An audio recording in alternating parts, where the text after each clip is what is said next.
오늘 우리에게 주신 하나님의 말씀은 이사야 7장 1절과 2절 말씀입니다. 우시아의 손자요 요담의 아들인 유다의 아하스 왕 때에 아람의 르신 왕과 르말리아의 아들 이스라엘의 베가 왕이 올라와서 예루살렘을 쳤으나 능히 이기지 못하리라. 어떤 사람이 다윗의 집에 알려 이르되 아람이 에브라임과 동맹하였다 하였으므로 왕의 마음과 그의 백성의 마음에 숲이 바람에 흔들림같이 흔들렸더라. 여러분, 오늘 성경 말씀 가운데 참 실감나는 표현이 있습니다. 2절 말씀 마지막 부분 보니까 지금 아하스 왕의 마음이 어떠한가, 또 백성의 마음이 어떠한가. 왕의 마음과 그의 백성의 마음이 숲이 바람에 흔들림같이 흔들렸더라. 여러분, 깊은 숲속에 들어가 보셨습니까? 사람이 아무도 없습니다. 그런데 갑자기 바람이 확 불어갑니다. 그때 이 숲 전체가 후수 하면서 흔들리죠. 그때 표현하기 어려운 어떤 그런 두려움, 경외감 느껴보신 적 있으시죠?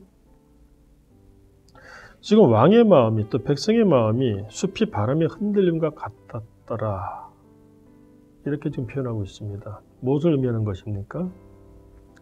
두렵다는 겁니다. 무섭다는 것이죠. 왜 그렇습니까? 1절을 보니까 아람의 르신 왕과 르말리아의 아들 이스라엘, 북이스라엘입니다. 베가 왕이 올라와서 예루살렘을 쳤으나, 지금 두 나라가 북이스라엘과 아람의 그 두 왕이 연합군을 조성해서 지금 남유다 예루살렘을 쳤다는 겁니다. 1대1로 싸워도 힘이 드는데 연합군이 와서 침략을 했으니 두려울 수밖에 없었을 것입니다. 우리가 살다 보면 이렇게 두렵고 어려울 때가 있죠. 어떻게 해야 될까요? 어떤 연구 자료를 보니까 사람이 스트레스를 받을 때 그 스트레스를 해소하는 방법으로 크게 세 가지를 제시를 했습니다. 첫째는 스트레스를 유발시키는 그 문제 자체를 해결해 버리는 겁니다. 근데 사실 그렇습니다. 그럴 능력이 있다면 뭐 스트레스 받을 필요가 뭐가 있겠습니까? 내가 할 수 없으니까 어려운 것이죠. 자, 두 번째 스트레스 해소하는 방법은 그 스트레스를 대하는 자기 자신의 모든 것들을 통제한다는 겁니다. 컨트롤한다는 거예요. 근데 자기 자신을 이겨내는 사람이 쉽지가 않죠. 정말 요즘으로 말하면 멘탈 갑일 때나 가능한 것입니다. 근데 모두에게 그것이 허락되는 것은 아니죠. 근데 마지막 한 가지 스트레스를 해소하는 방법이 또 있습니다. 대부분이 이것을 권하는 방법인데, 자, 스트레스를 주는 문제가 있습니다. 그 문제를 액면 그대로 보는 것이 아니라 그 이면에, 즉 세옹지마처럼 성경적으로 말하자면 하나님께서 어떻게 합력하여 선을 이루실까? 이 문제를 어떻게 하나님이 활용하실까? 즉 생각을 바꾸어서 그 문제 자체를, 문제는 변하지 않지만 문제 자체가 갖는 그 의미를 좀 바꾸어서 한번 보라는 것이죠. 오늘 성경 말씀을 보면서 이 이야기가 생각난 이유는 간단합니다. 지금 이 아하스 왕은 또 백성들은 얼마나 두렵고 떨리는지 숲이 바람에 흔들린 같이 지금 흔들리고 있습니다. 지금 적들이 연합하여 쳐들어왔기 때문이죠. 그런데 3절 이하를 보게 되면 하나님께서 분명한 약속을 주십니다. 특히 4절 말씀 보시겠어요? 하반절 보십시오. 두려워하지 말며 낙심하지 말라. 왜 그렇습니까? 하나님께서 보시기에는 그 두 연합군이, 자, 4절 다시 보세요. 심히 노할지라도, 그들이 노해서 쳐부수겠다고 달려온 것이죠. 하지만 그들이 노하면 막 연기가 나겠죠. 근데 그들이 나는 그 열이 받아서 나는 연기들, 그 맹렬한 노, 그래봐야 이들은 연기나는 두 부직갱이 그루터기에 불과하니 아무것도 아니라는 얘기입니다. 왜? 하나님이 책임지시겠다는 것이죠. 그래서 7절 말씀도 보세요. 주 여호와의 말씀이 그 일은 서지 못하며 이루어지지 못하리라. 하나님께서는 그들이 침략을 했으나, 연합하여 침략을 했으나 너희 나라를 어떻게 할 수가 없다. 내가 책임지겠다. 말씀을 하십니다. 여러분 재밌는 말씀이 있습니다. 이 아하스가 믿지 못하니까 이 11절 보세요. 하나님께서는 이런 말씀을 주십니다. 너는 내 하나님 여호와께 한 징조를 구하여라. 그래서 깊은 데에서든지 높은 데에서든지 구하라.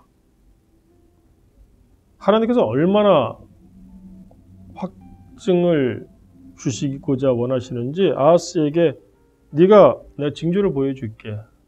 마치 기드온과 300용사 그 일이 생각나죠? 징조를 구해봐. 내가 확증해 줄게. 그런데 12절 보세요. 아하스가 뭐라고 말합니까? 나는 구하지 아니하겠나이다. 나는 여호와를 시험하지 아니하겠나이다 한지라. 야, 아하스가 굉장히 믿음이 좋아 보이죠? 아닙니다. 이거는 믿음의 탈을 쓴 불신앙입니다.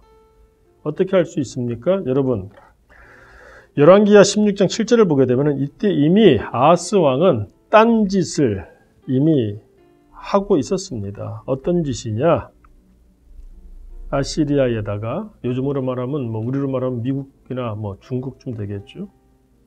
최강대국 당시 아시리아에 많은 돈을 지불하면서 원군을 요청했습니다. 뒤에서 이미 그런 짓을 하고 있었어요. 그러니까 하나님이 말씀을 하셔도 귀에 들어오지 않습니다. 왜? 내 눈에 보이는 것이 다니까.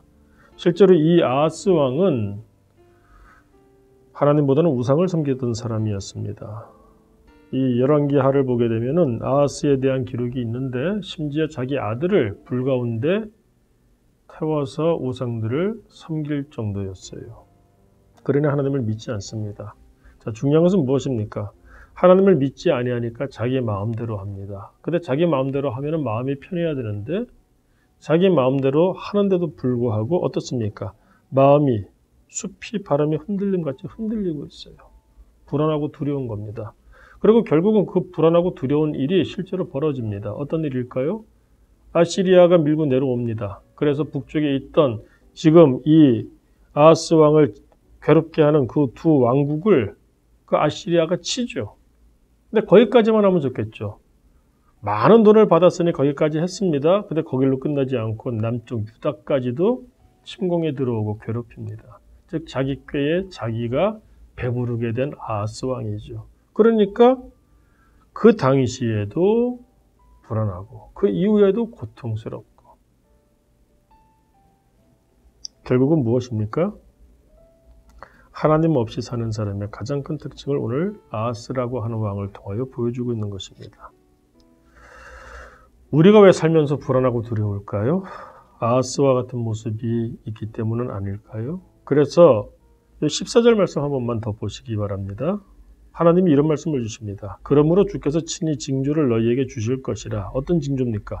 보라, 처녀가 잉태하여 아들을 낳을 것이요 그 이름을 임마누엘이라 하리라. 예수님이 떠오르죠. 근데 그 이전에 임마누엘이 뜻이 무엇입니까? 여호와께서 우리와 함께 하신다. 우리가 살아가면서 두렵고 떨리고 불안한 이유가 무엇입니까? 아하스와 같기 때문은 아닐까요? 그런데 하나님은 말씀하십니다. 네가 정말로 나를 신뢰하고 나를 경외한다면 나를 믿으라.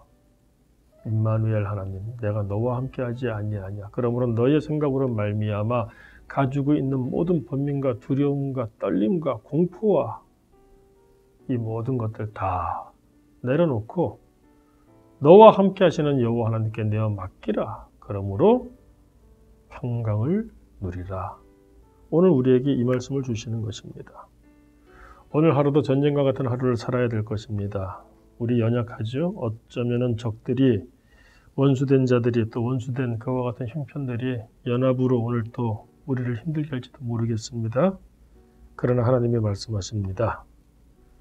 너는 두려워하지 말며 낙심하지 말라. 그것들은 다 연기나는 두 부직갱이 구르터기에 불과하다.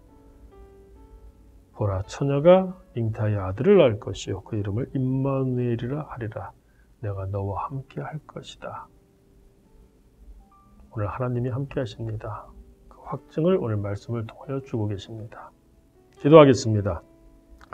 하나님 아버지, 나 홀로 살 수 없는 세상, 그런데 임마누엘 하나님, 오늘 나에게 확증을 주시니 감사합니다. 흔들리기보다는 임마누엘 하나님께 내어 맡기는 믿음의 사람들이 되게 하옵시고, 그러므로 하나님이 오늘 어떻게 하루를 해결해 주실 것인가를 우리가 믿음으로 보고 찬송하는 귀한 삶을 살게 하여 주옵소서. 예수님 이름으로 기도드립니다. 아멘.